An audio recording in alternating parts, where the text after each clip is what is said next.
పెట్టు నీ చెయ్యి.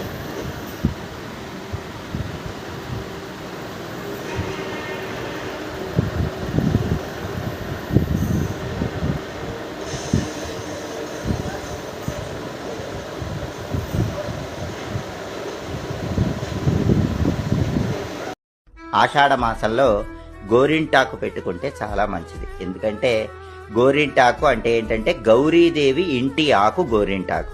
గౌరీదేవే సాక్షాత్తు గోరింటాకు చెట్టు పెంచింది, అందుకే దీన్ని గౌరీదేవి ఇంటి ఆకు అంటారు. అందుకే ఆషాఢ మాసంలో పెళ్ళైన వాళ్ళు కానీ పెళ్లి కాని వాళ్ళు కానీ ఎవరైనా సరే, ఆడవాళ్ళు కానీ మగవాళ్ళు కానీ గోరింటాకు పెట్టుకుంటే చాలా మంచిది. మగవాళ్ళు కూడా గోరింటాకు పెట్టుకోవచ్చు. ఎందుకంటే దీన్ని నఖరంజని అంటారు, అంటే గోళ్లకు ఉన్నటువంటి అనారోగ్యాలు పోగొడుతుంది. కాబట్టి మగవాళ్ళైనా ఆడవాళ్ళైనా ఆషాఢ మాసంలో గోరింటాకు పెట్టుకుంటే గౌరీదేవి అనుగ్రహం ఉంటుంది.